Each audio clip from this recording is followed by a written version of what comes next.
Salutare, dragi prieteni! Discutând astăzi cu un prieten antreprenor care îmi spunea că dacă iese George Simion președinte, așa crede el că pierderile românilor se vor încadra în trei mari categorii. 1. Români care vor pierde valoarea unei case. 2.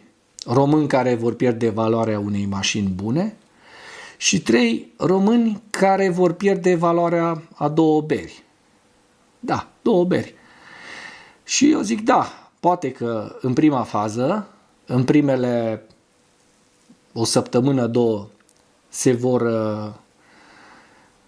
împărți în aceste trei mari categorii de pierderi românii, dar pe termen mediu și lung, cei care pierd la început cel mai puțin, adică două beri, pentru că nu au bani la bursă, nu au firme, nu au nu știu ce case scumpe, etc.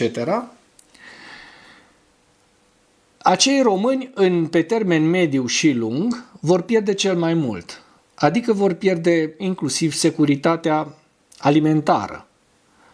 Pentru că în timp, bineînțeles, antreprenorii își vor opri activitatea, alții vor da faliment, alții își vor muta activitatea într-o altă țară mai prietenoasă, își vor muta și banii, își vor deschide rezidențe fiscale în alte țări. Mulți dintre ei și-au deschis deja și așteaptă doar să transfere banii, așteaptă rezultatele alegerilor.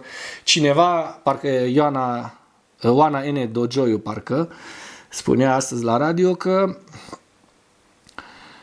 răspunzând la unul că nu avem cum să ne fie mai rău, unui votant Georgescu, da, și Georgescu, pentru că premier Georgescu, unui votant George Simion, zicea votantul că nu avem ce pierde, mai rău de atâta nu poate să ne fie și doamna Dogioiu spunea, ne vedem poate luni la coadă la bancomate.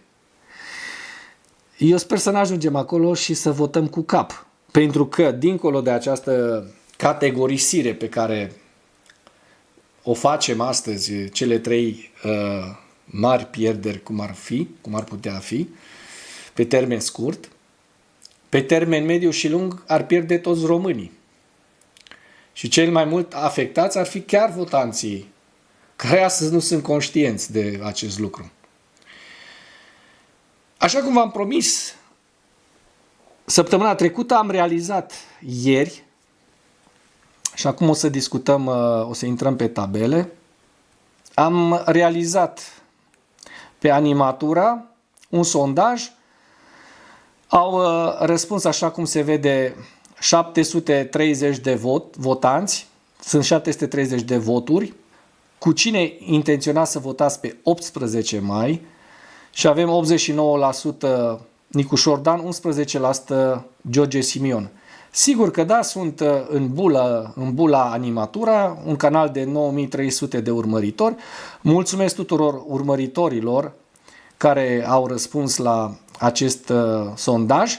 Am făcut un sondaj și pe grupul din Piața Universității, unde sunt administrator, așa cum se vede aici, la care la acest sondaj, la George Simion au răspuns 10%, adică așa cum se vede 64 de voturi, Nicușor Dan 88%, 535 de voturi și nu votez, îmi anulez votul 2%, adică 7 voturi. Eu sper ca oamenii care nu votează sau care au declarat că își anulează votul să meargă la vot și să voteze, pentru că și cele 7 voturi sunt foarte, foarte importante și în orice bulă, dacă stăm așa și ne gândim, votul din 18 mai va fi unul esențial și veți vedea că nu vor exista diferențe mai mari de 2-3% în favoarea lui Nicușor Dan sau a lui George Simion.